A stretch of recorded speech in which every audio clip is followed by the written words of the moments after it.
Muli po, good morning sa ating lahat mga kapatid, mga minamahal, mga manampalataya ng Kristo, brethren in Christ. Blessed morning to all of us.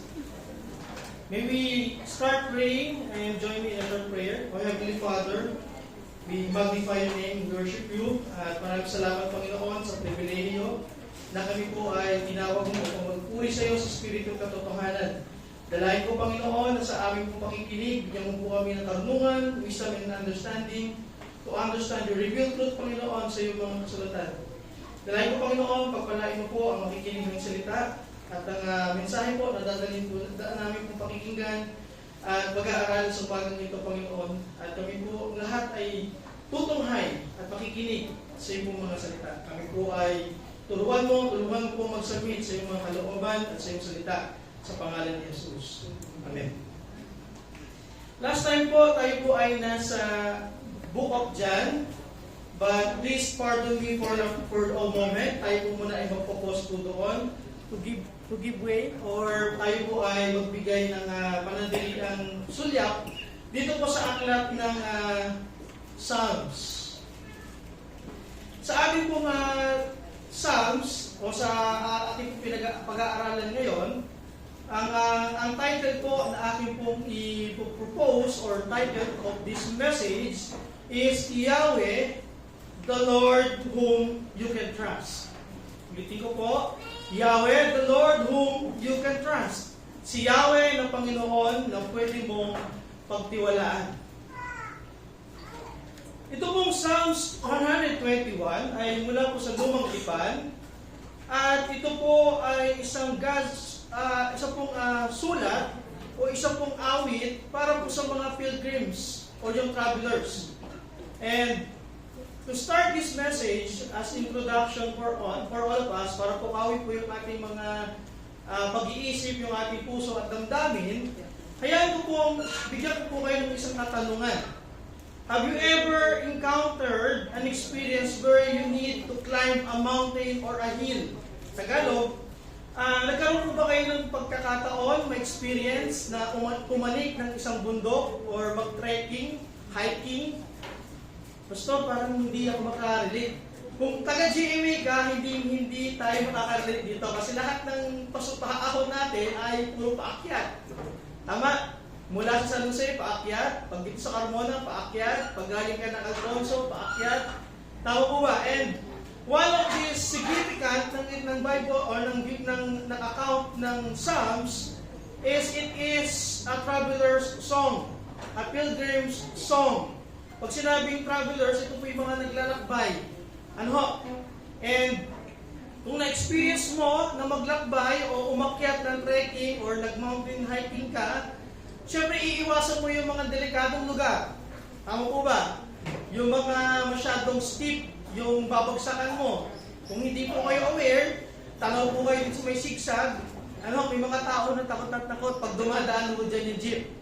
Tama ho? Kasi bakit? Anytime na pwedeng magkamali or sumala yung kanilang paglalakbay ay mahuhulog sila doon sa ilalim.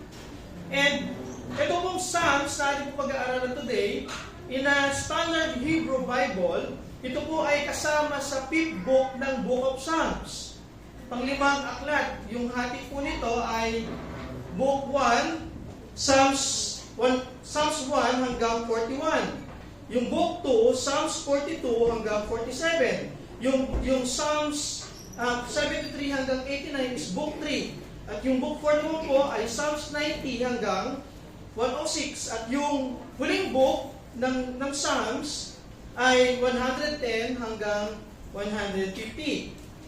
And perhaps, ito po ay ini-imitate yung first 5 book of the Pentateuch. But hindi po yun yung concern natin today. And our Psalms today ay isa po sa mga kasama sa 5th book. At ito pong klase ng Song of Ascent ay isa po sa mga 15 Song of Ascent. Pag sinabing Song of Ascent, ito po yung kinakanta nila habang sila po ay naglalakbay paakyat papuntang Jerusalem. Ano ho? And dito po, manonotice natin na ang Jerusalem ay pataas. Kasi bakit? Or mataas. Kung makikita niyo po dyan, ang itsura po ng Jerusalem, yung may bilog, at Napakataas mo niya kumpara doon sa panggagalingan mo. Base mo sa illustration dyan sa Bible illustration. But it's not our focus, but yung taas po niyan is around 2,550 feet hanggang 2,700 feet above sea level. Ano? Ibig sabihin, mataas-taas mo itong akyata na ito. And, mga kapatid, meron po tayong at least 15 songs of ascent. Ito po ay Psalms 120 hanggang 134.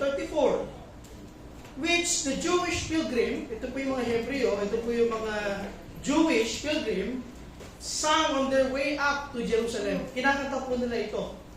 Ano, hindi lang basta ito kinakabisa doon. Kinakanta po nila ito paahon or paakyat po ng Jerusalem. And bakit sila pumakyat doon? Bakit sila papalit doon? Because of the annual occasion. Ano ba yung annual occasion doon?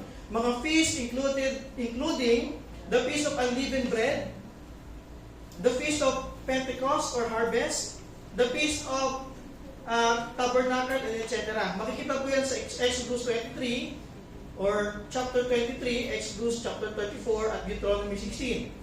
As bilang observation sa ating po pag-uusap ngayon o pag-aaral ngayon, the idiom see the hill mountains in verse 1 as the place where one would desire or needed help. Ibig sabihin, kung pag-aaralan natin, titignan natin yung talatang isa, sabi po doon sa talatang isa, I will lift up my eyes to the hill from where comes from my help. Kung iisipin po natin, bakit ganun yung naisulat na sabi nung psalmist, nung sumulat nung talata na yan. As a pilgrim nga po, as isang maglalakbay, isang pilgrim or traveler, the psalmist is intimidated by mountains. Ano bang meron sa mountains? Kung pupunta ka doon, aakyat ka doon. Well, in the Old Testament, ang mountains, nandoon yung mga other gods, cults, at yung mga templo nila.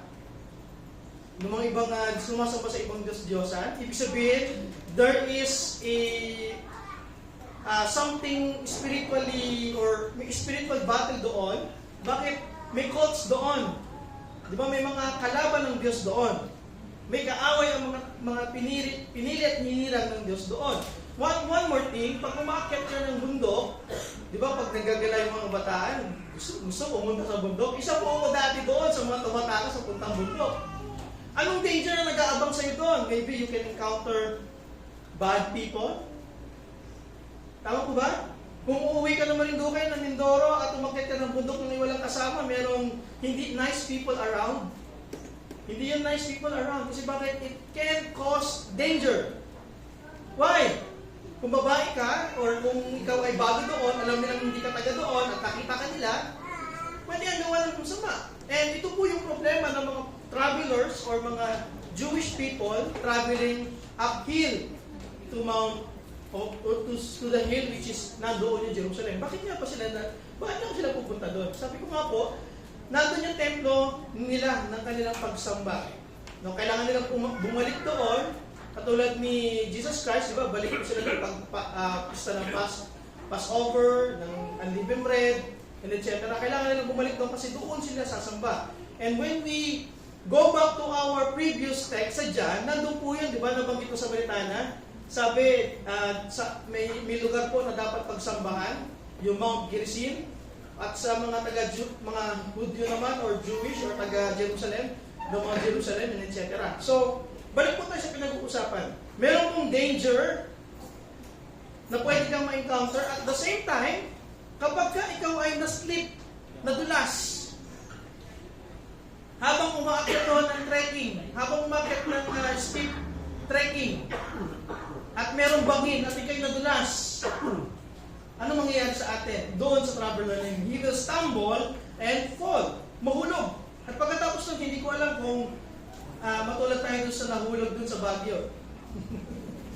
No names, Pastor. No names. Diba? Baka hindi na ho tayo makitang buhay. Dahil pwede ka mahulog sa malalim na bangin, maumpog na maumpog yung ulo mo sa paggulong-gulong at pag-ikot-ikot baba hanggang dun sa pinakadulo ng baba. You can encounter robbers. Ano ba yung robbers sa Tagalog? Magnanakaw.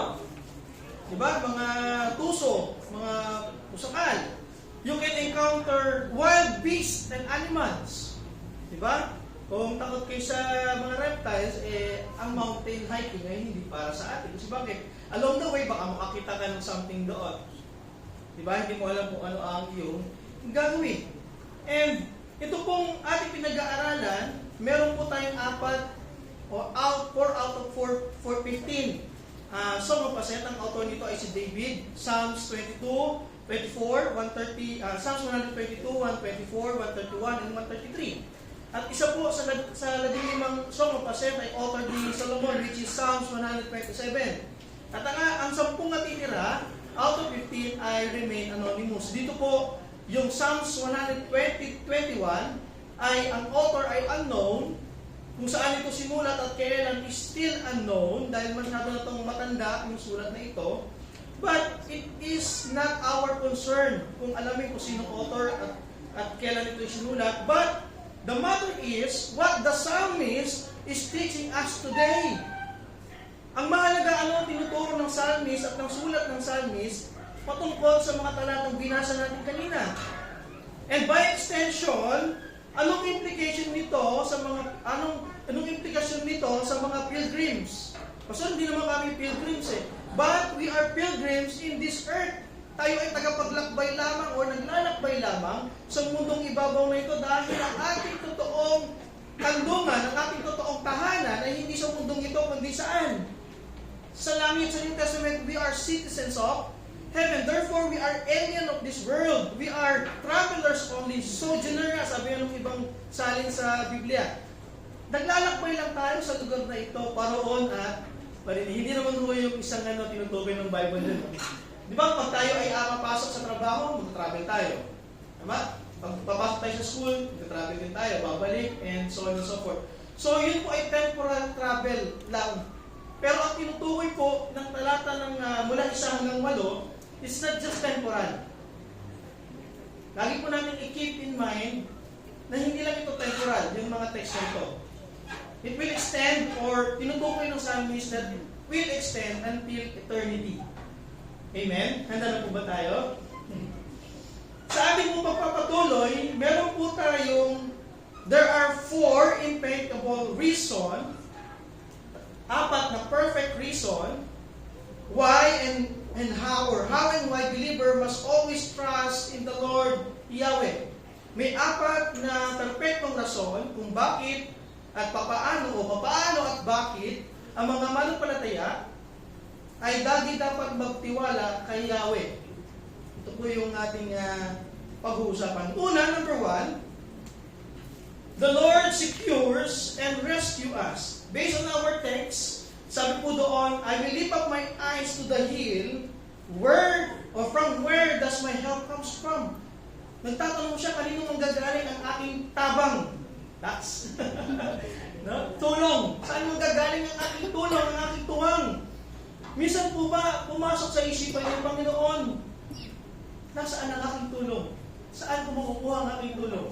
In the text, the question in the first verse will be answered by the psalmist himself in the second verse. My help comes from the Lord, Yahweh. By the way, pag nakakita po kayo ng text na Lord, it means, ito po yung God of the Hebrews, God of the covenant, or God of the covenant, which is, ang totoong nakasulat sa original manuscript ay Yahweh. Hindi nila kayang banggitin, kaya nilagyan nila ng substitution.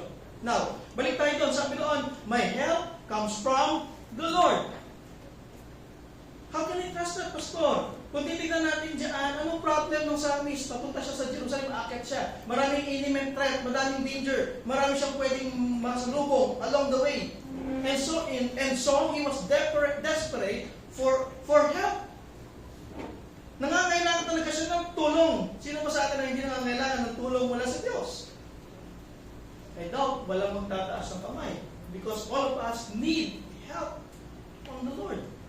And to continue our discussion today, why or how and why we must trust in the Lord? Because the Lord secures and rescues us. He is the source of our great help. Siya ang pinanggagalingan ng ating dakilang pangangailangan at tulong. And He will help us. Bakit? Because God is so God and merciful. Yun ang isang karakter niya. As simple as that. When you read the book of Genesis and the Revelation, God is good and merciful. Amen? Amen. Amen po ba? Kasi nung gunawin niya yung mundo from great flood, pinakita niya that He is good. Bakit? Nangaral si Noah eh. Di ba? Binigyan niya ng chance yung tao because He is good. Tama? At pagkatapos ng great flood, maraming nalunod, maraming namatay. He showed mercy. Bakit? Sabi niya doon, when you see the rainbow na nilolokan ng LGBTQI+ ngayon, when you see the rainbow, it's my covenant that I will not, again, hindi ko na muling gugunawin pa ang mundo. And that's mercies and His goodness. He will help us because He is good and merciful. Ito yung kanyang isang mga katangian. The Lord Yahweh will help His people in all times, especially in the time of need. Amen? Saan magagaling ang ating tulong? He is our help in times of need. He is able to help us because, why? He is Almighty. Sa tulong text, He who made heaven and earth. So yung tutulong sa atin, hindi pipitsugi, hindi mahina, but He is Almighty. Bakit? Siya lang naman ang may lalang ng langit at lupa. Di ba? Amen po? Parang yung na-amaze kayo. Parang totoo siya sabi ni Pastor. Kung hihingi tayo ng tulong, hindi na ako hihingi ng tulong sa mahina. Hihingi ako ng tulong at hahanapin ko ang aking tulong doon sa makakatulong talaga sa akin ng sapat at higit pa. Because He is the Creator, nothing is impossible with God. Amen? Amen. And the greater, or He is greater than even the dangers that threatens us. May mas hihigit pa ba sa Kanya? Wala. Because He is sovereign over all creation and circumstances. Hinahanap po natin doon sa slide, no? Wala po nakasulat po dyan. Diba? And sabi doon, siya ay makapangyarihan. At higit sa lahat ng nilikha at pagkakataon. He rescue us and deliver us, and this is the answer to the question of the psalmer, where comes, or from where does my help comes from? Mga kapatid, maaaring nagtataka tayo, tinutulungan ko talaga ako ng Diyos? O baka hindi tayo nakatingin sa Diyos na tumutulong sa atin? Yun yung magkaiba, how we view, how we perceive it. Di ba kapag may question tayo, may mga kailangan tayo, tapos hindi na ibigay, ay Lord, di mo ko tinulungan. Pero hindi pa natin naisip kung ibigay ng Diyos yun, pwede natin kapahamak. Halimbawa, gusto ko mag-abroad. Tapos ang na-apply mo, Middle East, tas Iran. Hindi binigay ng Lord, isin-isin mo lang yun, hindi mo binigay, ganyan. Alam ko ba, my help comes from the Lord. A few weeks later,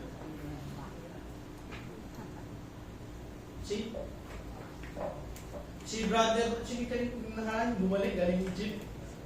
Ruel? Di ba? Sa isang OFW ang bumalik, na nakaalis ka na parang disappointed. Andiyan yung aking yung father, di ba, nung lockdown siya nakalis? Kasi bakit? Lockdown na. Yung pala, sa Abugang, COVID. Hindi ba yung tulong din wala sa Diyos? E paano ko napunta siya doon? Di lahat kami, mga parang balisa. Di ba?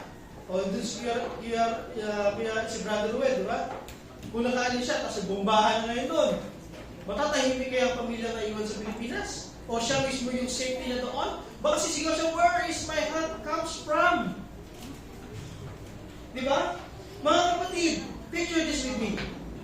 As you climb the mountains, di ba? And na-aksidente ka. Maaalala mo itong text na ito. Bakit?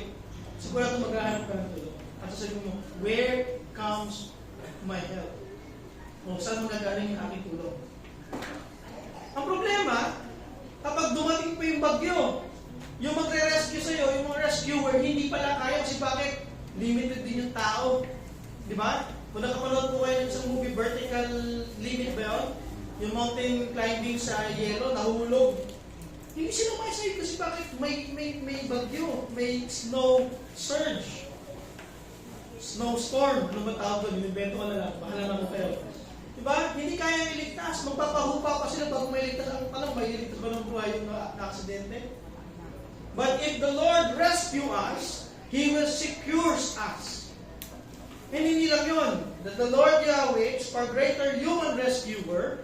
He is able to do anything, everything, just to secure and rescue us. And that leads us again to another pag-uusapan po natin, ang Lord not only can secure us and rescue us, but He also strengthens us. So makikita po yung text, verse 3 hanggang verse 4. Basahin ko po.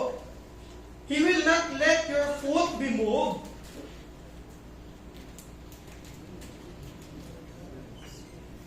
He who keeps you will not slumber. Behold, He who keeps Israel will neither slumber or sleep. Ano po makikita po natin sa text?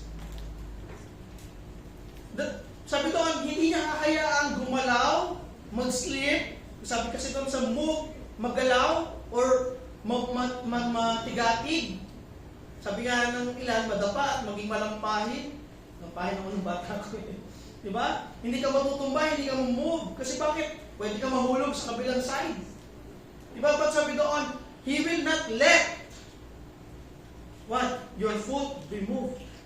Ano ibig sabihin ng Pastor? He strengthens us. Pinalalakas niya tayo, pinatitibay niya tayo. He stable us. Ano ba yung stable? Katulad nito, tripod. Kapag katatlo yung paa, stable. Tama? Sa building, kapag kakulang ang pundasyon, walang bakal, stable po ba? Di ba? He will stable us. He stabilize us. So that our foot will not be moved. Mga kapatid, sabi doon, He sustain us. Ganda ng song kanina, tama po ba? He will keep us. He will watch over us in constant vigilance. 24/7, 7 days a week, 365 in a lifetime, and for eternity. Mga kapatid, the Lord will not only strengthen us, but He will also shielded us. So makikita, talatang 5 at 6, sabi po doon, the Lord Yahweh is your keeper. The Lord Yahweh is the shade on your right hand. The sun shall not strike you by day, nor the moon by night. Anong ibig sabihin nito? He secures and rescues us, He strengthens us, and the Lord shielded us. Bakit? Sabi doon, He will keep you, He will protect you. Diba? Bibigyan kanya ng kandungan, ng lilong, or ng lilim. Ano ibig sabihin nun? Shield. Parang yung agila sa kanyang mga sisiw. Diba? Sa tindi ng init, binubukan niya kanyang pakpak para to give shield to his, matawag ko sa malilit anyway, sisiw na lang. Diba? Sabi doon, He protects you. He protects us. The Lord is our protector and our keeper. He comforted us. Kung may shade, di ba, pag may lilo, pag mainit, anong pakiramdam? Sarap naman ng mahinga rito. Di ba? Because He comforted us. He shielded us He shielded us from the danger of hot, burning sun. Di ba mainit yung araw, mag-sunburn ka, kakapag-glutathione mo lang, sayang. Well, kidding aside. Di ba yung sunburn, pag alas 12, grabe yan. The Lord will shielded us, give us shade.